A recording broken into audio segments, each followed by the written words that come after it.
أعوذ بالله من الشيطان الرجيم بسم الله الرحمن الرحيم الحمد لله والصلاة والسلام على رسول الله وعلى آله وصحبه ومن والاه وبعد اللهم علمنا ما ينفعنا وانفعنا بما علمتنا وزدنا علما يا رب العالمين. Bugün kelgan dersimiz bo'lsa mustalahul hadis babida yozilgan Sayyid Muhammad Alavi Maliki rahimahullah yozgan Al-Qavaidul Asasiyya fi ilmi mustalahil hadis nomli kitobning Anva'u ulumil hadis degan bobiga kelib to'xtaldi. To'xtaldik, o'shadan boshlaymiz. Yani hadis bilimlerining türleri. Hadis bilimlerining türleri. Yuqassimu aktharul ulama'i el-hadis el-nebeviyye ila qismeyn. Ulamaların köpreki hadis nebevini iki kısımga bölüşüdür. Biri makbul ve bir merdud. Çoğun cihetten aytganda makbul, merdud deb iki kısımga bölünür. Endi makbul degan qanday hadis makbul bo'ladi, qanday hadis merdud bo'ladi desa, vel makbulu ma'nahu. Makbul degan bunun ma'nosi anna naqilihi allazina naqaluhu ve hamaluhu ijtama'at fihim sifatul qabul. Yani makbul deganimiz, yani bu hadisni naql qilguvchilar, bu hadisni naql qilgan va bu hadisni tushgan, ko'tirib tushgan, bu hadisni naql qilguvchilar ijtama'at fihim sifatul qabul. Ularda qabul sifatlari to'plashgan. Bularda yani bu mushu hadisni rivoyat qilgan bu ravini hadisini qabul qilsak bo'ladi ekan, chunki bu odamda qabul qilishning sifatlarini mujassamlashibdi degan bo'lgan. Endi sizlarga savol qilish kerak. Qabul qilishning sifatlari qanday sifat desa, odamlarga keyin keladi. Bunda sifat bo'lsa qabul qilamiz. Agar bo'lmasa qabul qilmaymiz. ولذلك صار الحديث الذي نقلوه مقبولا عند العلماء. Şu sebepten ular naql qilgan hadis ulamalarniki nazarida maqbul hadis bo'ldi. Maqbul hadisga aylandi. Endi mardud degan nima? Vel mardudu mardud degan yani hadis mardud hadis degan qanday hadis desa, buning ma'nosi annahu lam tatawaffar sifatul qabul fi man naqalahu va hamalahu. Yani bu hadisni naql qilgan, bu hadisni tushgan kishida qabulning sifatlari nima tepilmedi. Qabulning sifatlari hozirlanmadi. Velizalika şu sebepten saral hadisul lezî naqalahu marduda. Şu sebepten bu qabul sifatları tepilmagan, hazırlanmagan bu muhaddisning hadisi merdud. Şu sebepten onunki naql qilgan hadisi merdudga aylandi. Merdud bo'ldi deydi. Xo'sh. Endi yeni bir takıma tefsili kelimiz. Yeni bir tefsiliye kelimiz. Vel maqbul degan huvellezî yusamma inde ulemâ'il mustalahi bil hadisi sahihi evil hasan. Maqbul degan qanday hadis yeni bir talep başka talep deganda bundaq. Nemece hadisni tushuvchilar jihatdan talep hadisni rivoyat qiluvchilar tarafdan, naql qiluvchilar tarafdan rivoyat talep yuqorqidagi talep. Endi şu hadisniki o'zi tarafidan talep yani maqbul hadis degan huvellezî yusamma inde ulemâ'il mustalah. Yani mustalah ulamalarının nazarida sahih hadis yoki hasan hadis deb atiladigan hadis nima? Maqbul hadis. Vel merdud degan yani bundaq chiqarib aytganda rivoyat qiluvchilar jihatdan ko'z tutmay, rivoyat qiluvchilar ravilar nuqtasidan qaramay, hadis nuqtasidan qarasak vel merdud hadis degan huvellezî yusamma inde ulemâ'il mustalahi bid-da'if. Yani mustalah ulamalarının nazarida daif hadis deb atiladigan hadislar merdud hadis hisoblanadi. Xo'sh. Endi velemma kanat sifatul qabuli qad takunu kamilatan tammatan fil rawi. Endi sifatul qabul yani qabul sifatları, qabul sifatları dedik endi. Yani hadis şunaslarni bu hadisni rastken, to'g'riken deb qabul qilishga undaydigan sifatlar qad takunu kamilatan. Ba'zida ravida kamil to'liq holatda bo'ladi. Ba'zi ravilarda kamil to'liq topiladi. Vaqatdan qo'sib qaragan ba'zida ozroq kam qoladi. Ba'zida komil to'liq holatda topilmay 5 sifat var masalan, 5 sifat. Shu 5 sifatning 4 topilib qoladi masalan. Ya 3 topilib qoladi masalan. Bunda olib qolganda iqtida bunda holat amaliyotda yuz bergan. Bo'lganlik uchun iqtida an yakuna al-maqbul ala darajatihi. Bunda bo'lgan shu holatning o'zi maqbul hadisning 2 darajaga bo'lishini taqozo qildi. Maqbul hadis 2 darajaga bilinsa bo'ladi ekan degan shuni ko'z qarashni meni taqozo qildi. Biri daraja ulya, biri ustun daraja, oliy daraja va yana biri va darajatun aqalla minha. Yana biri bo'lsa, undan ostinroq, undan tuvanroq, undan ozroq daraja. Degan ozroq tuvan daraja. Fal mushtamilu ala a'la sifati huwa as-sahih. Fal mushtamilu ala a'la sifati huwa as-sahih. Yani en oliy sifatlarni o'z ichiga olgan hadis sahih hadis deb ataladi. En oliy sifatlarni, yani to'liq komil shu 5 sifatni hammani to'liq o'z ichiga olgan hadislar sahih degani shu. Vel mushtamilu ala ma huwa aqalla min zalika huwa al-hasan. Endi en oliy sifatlarni azroqini, yani 5 sifatni ya 4ni ya 3ni o'z ichiga olgan sifat bo'lsa, sifat hadis bo'lsa, shu hasan hadis degani shu. Deb shuna demak ma jihatlardan hadislar yoki sahih, maqbul hadis ya sahih yoki hasan deb ikki qismga bo'lindi. Ammo va yatahassalu min hada. Demak buningdan xulosatul kalam hadislar 3 qismga bo'linganligi nima kelib chiqadi. Anal hadisa yanqasimu ila 3 aqsam. Yani hadis 3 qismga bo'linadi. Sahih va hasan va da'if. Cho'ng jihatdan hadis maqbul va mardud. Maqbul 5 xil sifatliki to'liq tepilish yoki ozroq ham tepilib qilish sababli ikkiga bo'linib, nima sahih va hasan deb ikkiga bo'linadi. Daif degancha bu sifatlar bunda tepilmagan, ya uchdan oz tepilib qolgan, ya tepilmagan. Ma jihatdan hadislar daif, mardud daif deb bo'linadi. Tabiiyki daif yolg'iz emas, mardud degan bir muncha daif deganning ikki qismi bor. Uni tafsir o'qiymiz, lekin cho'ng jihatdan ama cho'ng jihatdan bo'lingan taqsim bo'linadi. Xo'sh, endi biz hadisni 3 qismga bo'lgan bo'ldik. Nima? Sahih, hasan, daif deb 3 ga. Yuqorqi e'tiborlar bilan 3 ga bo'ldik. Biri ravi e'tibori bilan, yana bir cho'ng hadisning e'tibori bilan. Shu ravilardagi tepiladigan sifatlar. Endi hadis sahih degan nima? Tafsirni so'zlaymiz endi. As-sahihu. Sahih degan gap lug'atda as-sahihu lug'atan ziddul marid. Sahih deganning lug'at ma'nosi ziddul maridi. Yani kasalning qarshi-qarshisi. Kasalning qarshi-qarshisi nima? Saq. Sog'lom. Saq, sog'lom degan. Kesili yo'q. Vastilahan endi istilahda shu, yani hadis shunaslar, usulul hadis usul shunaslarining istilahida huval hadisul ladzi ishtamala ala a'la sifatil qabul. Yani qabul sifatlarining en yuqorisini o'z ichiga olgan hadis nima deb ataladi? Sahih deb ataladi. İstilahi ma'nosi, yani hadisul ladzi ishtamala ala a'la sifatil qabul. Bu istilahi ma'no bilib qo'ysak da, davomli qilish kerak. Yani istilahi ma'nosi nima? Yani qabul sifatlarining eng yuqorini o'z ichiga olgan. Eng yuqorisini o'z ichiga olgan. Va hiya 5. Endi sizlarga nimada kalomga abanyazı narak etgan, ansirab ketgan, nima dular bu degan sifat endi chiqadi. U qabul sifatlari qaysi? Sifatul qabul 5. 5 sifat. El-evvelu, birincisi ittisalus senedi. Yani birinci sifat nima? Sanatning ulanishi. Sanat degan nima? Uni hamma kim tushunib bilsa, balkim buni burun tushunib bo'lgan sanat deganda. Shundami? Ilgari dars tushunib bo'lgan sanat degan shu nimadan muhaddisdan tortib Imom Buxoriy masalan Rasulullohga bo'lgan ravilar zanjirini deb ataladi. Sanat deb ataladi. Ravilarning ismlari, shu ravilarning o'zi. Shu sanatning ulanishi. Demak, sanatning ulanishi degan gap ishqib ismni menga qo'yib qo'ysam bo'ladi deganlik emas.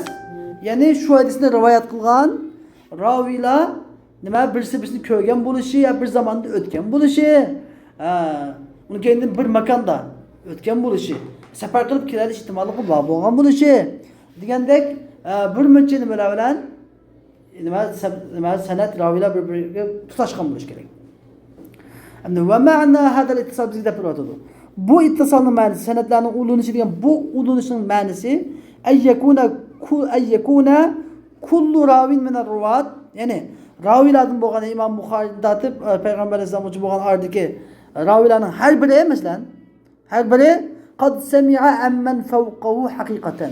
Üzünün tüpsüzdeki raviden hakikaten anlayan buluş gerek. Üzünün tüpsüzdeki İmam Bukhari, üzünün şeyhinin Museddettin mesela. Anlayan buluş gerek mesela. O üzünün şeyhinin anlayan buluş gerek. O üzünün şeyhinin hakikaten emniyet anlayan buluş gerek. Gap nek meydanda anlayan buluş gerek. Üzünün kuluk olan anlayan, küzden köken buluş gerek. Ve men fevqahu semi'a menillezi fevqahu diyen bunun üstüdeki, yani ravideki üstüdeki adam onun üstüdekinden anlayan buluş gerek. Ve hakeza ila ahir senet.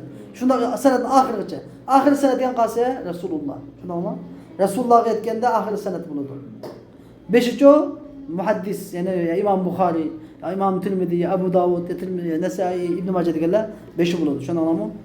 Eğer sizge senet bu hiç kelgen bolsa, İmam Bukhari'nin bu senet bu hiç kelgen bolsa, bu çağda senetin ahiri men bulumen mesela. Men dinki sili bulursa senetin ahiri. Değil mi? Senetin ahiri mesela senetin evveli. Senetin evveli, başının senetin başının evveli sili bulursa bu çağda. Sili menden rivayet kılırsa, men dadam rivayet kılırsa, men dadam ustazından şunda kılıp İmam Bukhari yetkizdi. İmam Bukhari hepsine yazıp koyunu bu içe. Misal zalik mesela. Bunun misali mesela İmam Bukhari mesela mudakdaydı. Haddesena Abdullah ibn Yusuf. Akhbarana Malik. An Abi Zinad. An el-A'rac. An Abi Hureyre radıyallahu anhu. Ennehu kal. Kala Resulullah sallallahu aleyhi ve sellem. Ta'amul ithneyni kafis thalâsah. Ravahu'l Bukhari fi kitab-ül at'ime. Yani İmam Bukhari dedi bizge, İmam Bukhari dedi ki bizge Abdullah ibn Yusuf hadis sözlep verdi. Mişade Abdullah ibn Yusuf'un İmam Bukhari hadis haddesena diye gebne meni gösterdi o. Öz ağzı bilen sözlep verdi. Biz öz kuluğumuz bilen anladık yani gösterdi. Akhbarana Malik. Bizge Malik mundaq dep verdi, haber verdi. Bu meni gösterdi, haber verdiğini öz gözülen kögenini ve kuluğundan anladığını gösterdi. An Abi Zinad, İmam Malik demeden Malik Abi Zinad'dan rivayet kılıp sözlep verdi. Abi Zinad A'raj'dan rivayet kılıp sözlep verdi. A'raj Abi Hureyre radıyallahu anh rivayet kılıp sözlep verdi. Abi Hureyre radıyallahu anh Resulullah sallallahu aleyhi ve sellem'den rivayet kılıp sözlep verdi. Demek bunlar hemmesi birbirisinden talibi meşhur. Şunun zamanında ötken, şunu köygen kişiler hemmesi. Demek ben ittisalı salat verdim ha. Mevcut diyeyim. Taamül ise iki adamın tamıqı, üç adam gitarlıktır diyen hadis. Hem de biz ama usul hadis kitabında hadisteki manası mezmunu olan bizdeki tadqiqatımız olmaz. Şunu bitip gitmez. فهذا سند متصل. Mana bu muttasil senettir. Yani Resulullah'a ulaşkan nedir? Senettir. Ve ma'na zalik. Bunun manası yani ennel Bukhari. Yani Bukhari. İmam Bukhari kad semi'a min Abdillahi hadal hadis. Abdullah'tan bu hadisini anlayan. Ve enne Abdullah bu hadisini İmam Malik'ten hadisini İmam Malik'ten anlayan. Ve enne Malik hadisini Ebu Zinad'tan anlayan. Ebu Zinad bu hadisini A'raj'dan anlayan. Ve A'raj bu hadisini Ebu Hureyre radıyallahu anh'ın anlayan. Ve Ebu Hureyre radıyallahu anh bu hadisini Resulullah sallallahu aleyhi ve sellem'in anlayan diyen bu. Bana muşu ittisalu senet diyen manası. Bana muşu. Ve hâzâ bana muşu yaktadî vücudar ravi fi zamanillezî qablehu. Yani muşu ittisalı senet diyen muşu biz yani muşu gepimiz bunu onun anlayan, onu bunun anlayan bu diyen gepimizin üzeri şu ravinin şu üzerinin ilgili ki ustazının hadis rivayet kılan şeyhinin zamanında bar buluşunu talep kıldı. Ve bu şeyhinin zamanında bar buluşunu talep kıldı. Hatta yumkin en yetehakkaka sema'uhu minhu ve ittisaluhu bih. Yani üzerine ustazının anlaş mümkün buluşun. Üzerine ustazının anlaşı tahkikte bir şey, reallık çıkışı ve ustazıyla uluşuşu mümkün buluşun. Çokum bulup bir zamanda yaşayan buluş gerek. Hoş emde es-sani. İkincisi adaletur ravi. Şu beş sıfatının birincisi nasıl oldu? İttisalus sened. İkincisi adaletur ravi. Yani şu hadisini rivayet kılan ravi adil buluş. Emde adil diyen adilini düşündü biliyordu. Yani ey yekune kullu ravin min ruvatil hadisi fi zalika senedi adla. Yani aşu senetteki şu mesela İmam Buxari belirtisi var bolsa, İmam Buxari'da Resulullah bo'lgan şu ravilar zincirideki şu ravilarning her biri nima adil bo'lishi shart, adil bo'lishi shart. Bu adil degan qanday adil? Qanday adil? Biz lug'atdagi adil degan gap, yani zalim emas degan bo'ldi. Anladın? Endi bu yerdagi adil nima bo'ladi desa, val adlu adl degan huval muslimul aqilus salimu minal fisqi ve sagairil awsafil khasisah. Yani adil degan qanday odam adil bo'ladi? Hadis bilmada desa, birinchi musulmon. Kafir deydi. Demak bundan kafir nima emas? Adil emas. Ikkinchisi aqil, aqli bor. Aql degan gap aqlli degan emas, aqli bor. Yani pal-patish odam adil emas. Üçüncüsü salim minel fiski ve sagairil avsafil khasise degan gap fasiqlikdan va nachar sifatlardan, kichik nachar sifatlardan nima? Xoli. Masalan, tamoq qilgan bang emas, fasiq emas, namoz vaqtida o'qiydi, namoz o'qimaydigan fasiq emas. Yolg'on aytmaydi masalan, yolg'on aytmaydigan, normalda kiyim-kechak chakini kiydigan. Yani yurtlarda odamlarga buni ko'rib var. Bunda qarablam kiyim, qarablam bu odam fasiq deb bu yaxshi demasdan ko'rganda yomon sat axloq, qabiy yomon axloq, yomon sifatlardan sog'lom. Yomon bir taqvo, bak shu osmondagi olimlarga emasmi? Bunda yomon sifatlardan nima? Xoli bo'lish kerak. Andagan degan fal kafir, fasiq, majnun, yani sarang'jillik vel mechhul, nama'lum adamlar, bu qanday odamni qo'lamaydigan nama'lum adamlar, kullu haula ularning hammasi laysu adulan. Adil, yani adil emas, adil emas. Shundan nima adil deganda, bu adil degan bizniki lug'atga adil emas, shundan nima? Bu adil degan o'zi musulmon, aqil, salim, fasiqdan salim, ya'ni mu'min kamildir. Sagairil avsafil khasisi degan nachar sifatlardan qimar o'ynamaydi, qart o'ynamaydi, yolg'on aytmaydi, haqlarga o'rtiga qarmaydi, chaqimchilik qilmaydi, g'aybat qilmaydi.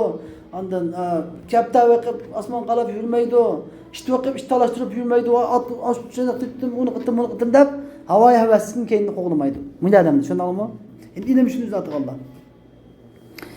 Endi bi xilafil mar'ati, endi ayol kishining xilofi bilan. Ayol kishining xilofi bilan. فهي مقبولة الرواية إذا كانت مسلمة عاقلة سالمة من الفسق والأوصاف الخسيسة. أما ayol kişinin bu rivayeti makbuldür.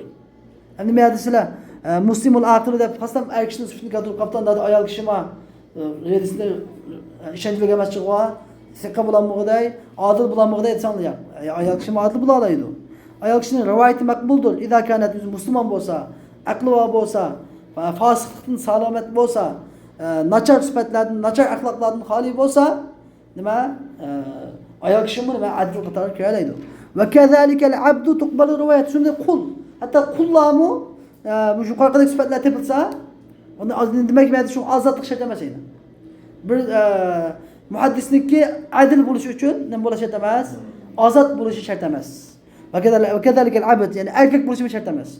Yani yukarıdaki beş sıfat tepilse yukarı sıfatlar Müslüman bolsa, aklı var bolsa, fasıklıktan salamet bolsa, hali bolsa, načar sıfatlardan münezzeh bolsa, kul bolsa mu onun rivayeti kabul kılınıdı.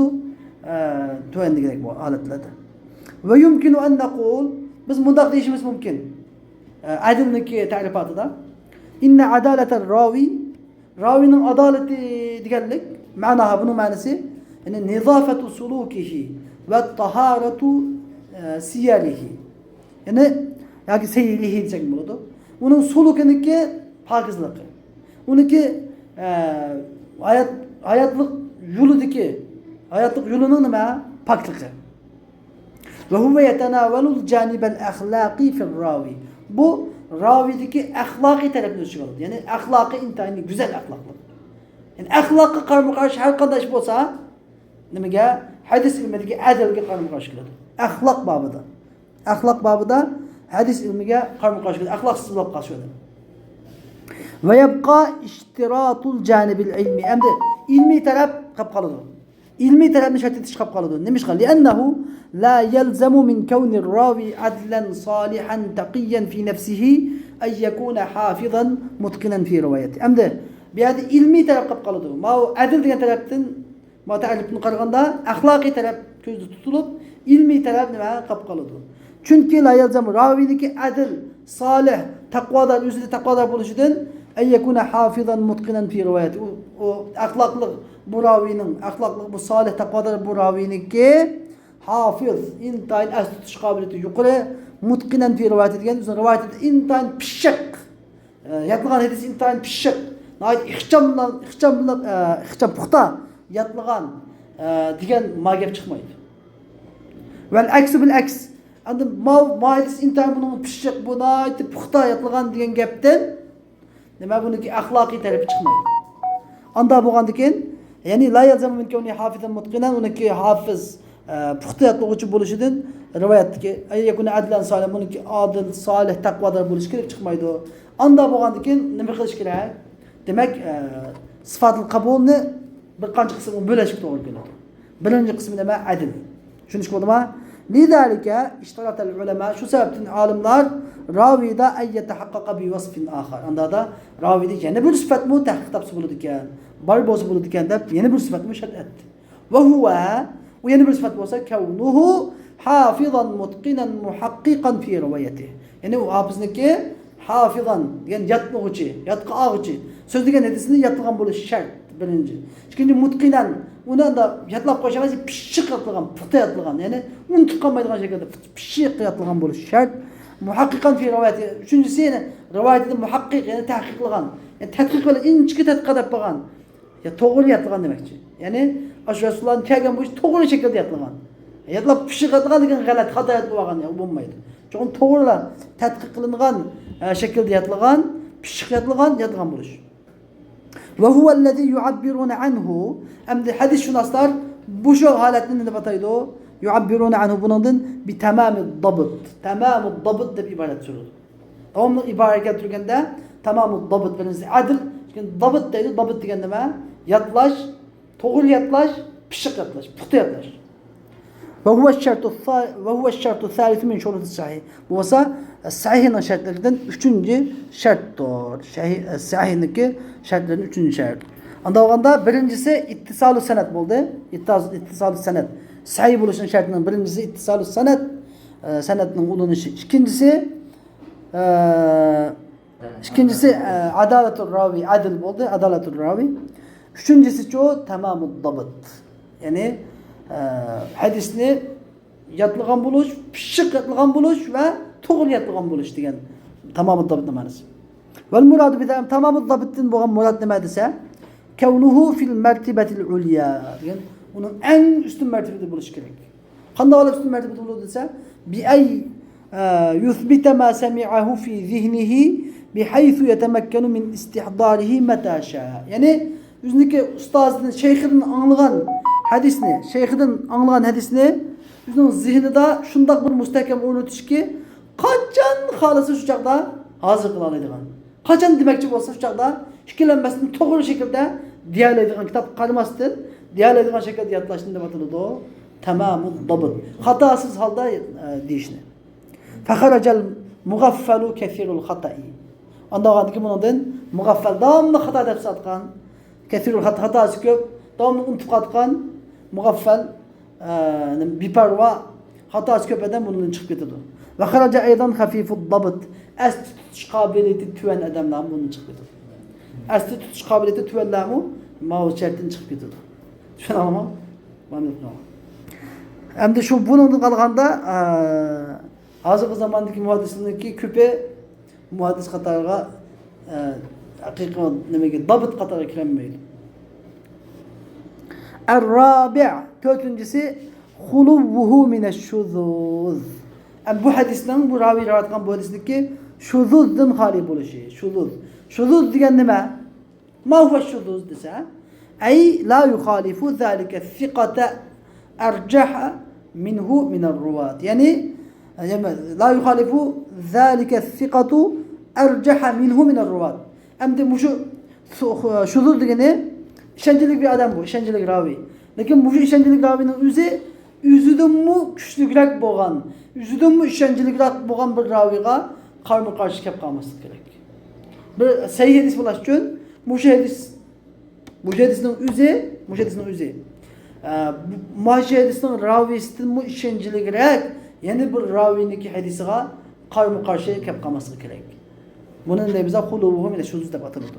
El-Hamis, beşincisi, seyyidisinin beşinci şartı olsa huluvuhu minel illa. Onun ki illetin hali buluş gerek.